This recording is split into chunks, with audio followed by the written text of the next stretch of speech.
et du Fils et du Saint-Esprit, ainsi soit-il.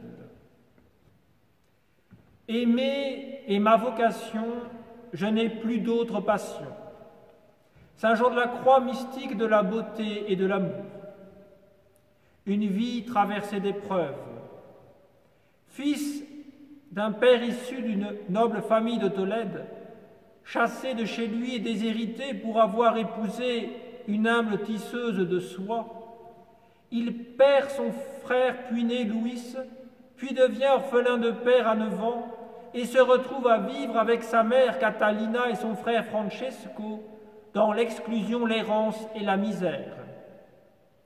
Il doute de sa vocation chez les Carmes alors qu'il est déjà prêtre et est tenté de partir chez les Chartreux.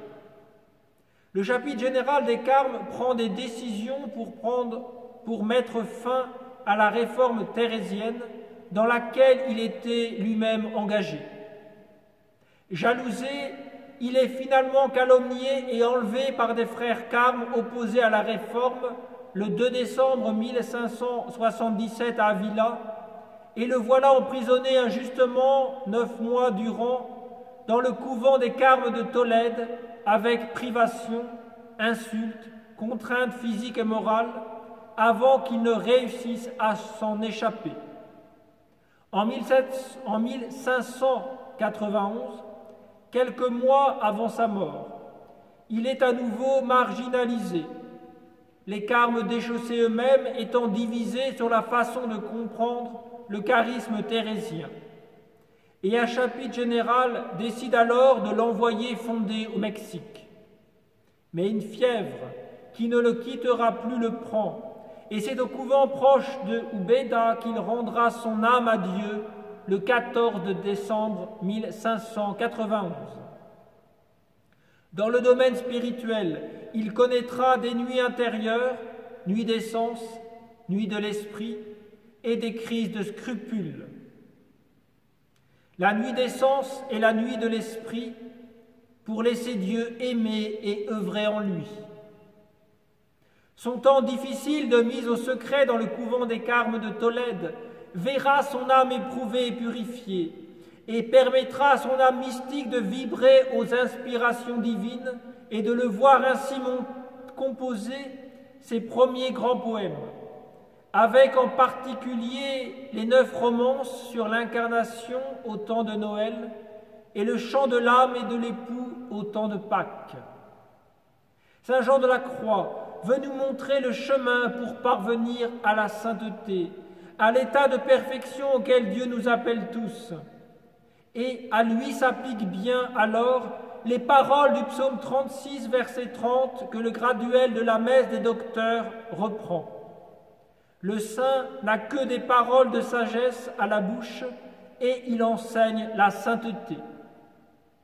Aussi, dans son processus de purification, l'homme doit d'abord, en collaborant à l'action divine, libérer son âme de tout attachement ou lien d'affection contraire à la volonté de Dieu. D'abord, les 5 sens corporels sont à purifier, puis vient la purification de l'intention, de la mémoire et de la volonté par le moyen des 3 vertus théologales de foi, d'espérance et de charité. L'homme seul, avec ses efforts, ne peut pas déraciner les mauvaises inclinations et habitudes de sa personne, mais il ne peut que les freiner. D'où la nécessaire intervention de Dieu, où l'âme acceptant une intervention divine se retrouve dans une nuit obscure, dans laquelle une purification passive s'opère par l'action mystérieuse de l'Esprit Saint, qui après les sens purifie l'esprit pour qu'il soit disposé à l'union transformante, à l'union d'amour avec son Dieu. Utilisant l'image du feu, il nous détaille cette union transformante avec Dieu.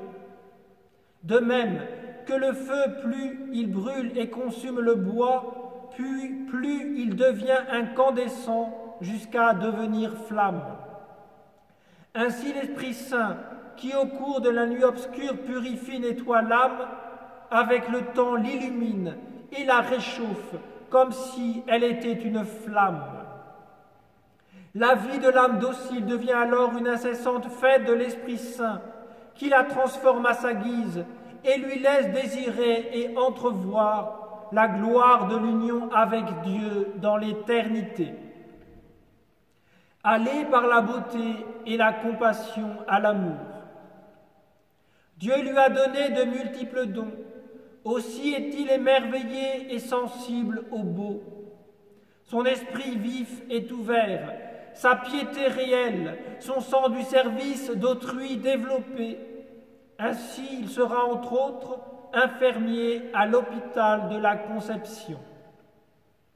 Passionné de beauté et d'amour, il entrevoit la beauté de Dieu, de l'univers et de l'autre en Dieu. L'âme créée par Dieu et pour Dieu est en exil sur cette terre avant qu'elle ne rejoigne l'amour qui est Dieu.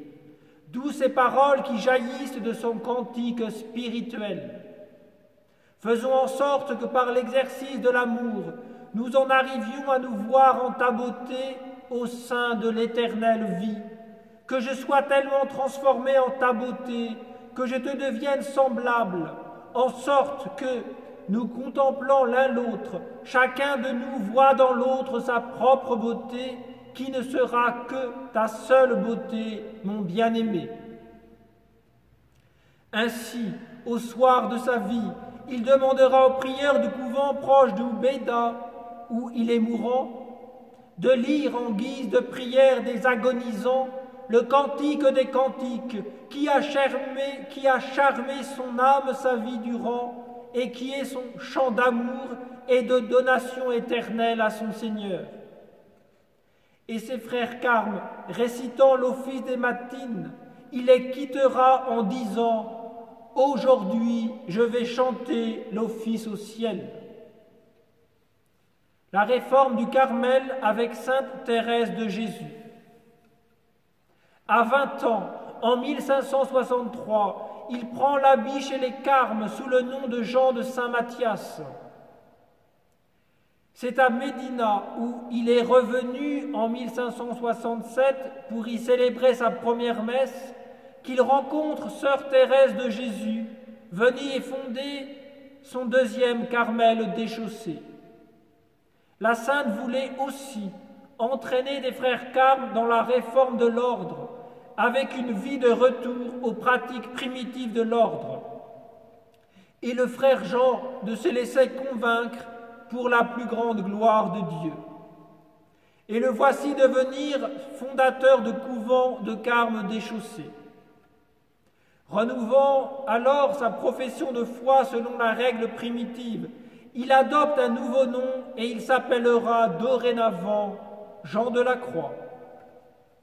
Fin 1572, à la demande de sainte Thérèse de Jésus, il devient confesseur et vicaire du monastère de l'Incarnation d'Avila, où la sainte était prieure.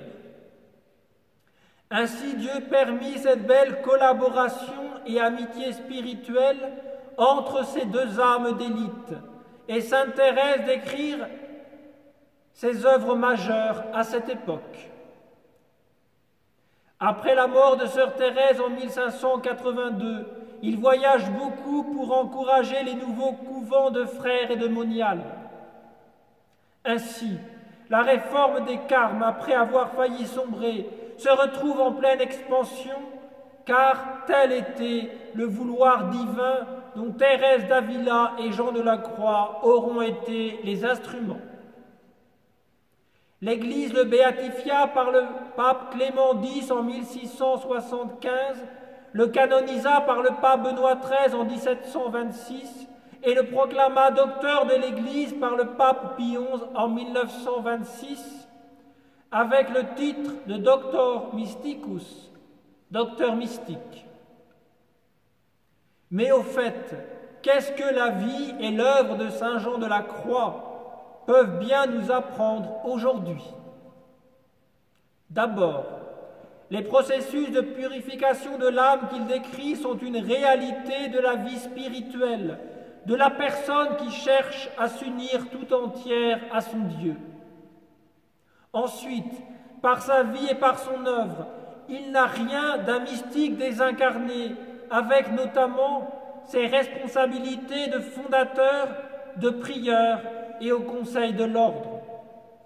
Il nous fait comprendre, et pour cela j'emprunte au pape Benoît XVI, que le chemin avec le Christ, aller avec le Christ, le chemin, n'est pas un poids ajouté au fardeau déjà assez difficile de notre vie. Ce n'est pas quelque chose qui rendrait ce fardeau encore plus lourd. Mais il s'agit d'une chose totalement différente. C'est une lumière, une force qui nous aide à porter ce fardeau. Si un homme porte en lui un grand amour, cet amour lui donne presque des ailes et il supporte plus facilement toutes les épreuves de la vie, car il porte en lui cette grande lumière. Telle est la foi, être aimé par Dieu et se laisser aimer par Dieu en Jésus-Christ. La lumière qui nous aide à porter le fardeau de chaque jour, c'est nous laisser aimer. Et la sainteté n'est pas notre œuvre, très difficile, mais elle est justement cette ouverture, ouvrir les fenêtres de notre âme pour que la lumière de Dieu puisse entrer. Ne pas oublier Dieu, car c'est précisément dans l'ouverture à sa lumière que se trouve la force, la joie des rachetés. Alors oui, recherchons Dieu en toutes choses, ouvrons-lui la fenêtre de nos sens, de nos facultés spirituelles, laissons-le entrer en nous et nous transformer à sa guise, afin de devenir pour toujours une vive flamme d'amour. Au nom du Père et du Fils et du Saint-Esprit, ainsi soit-il.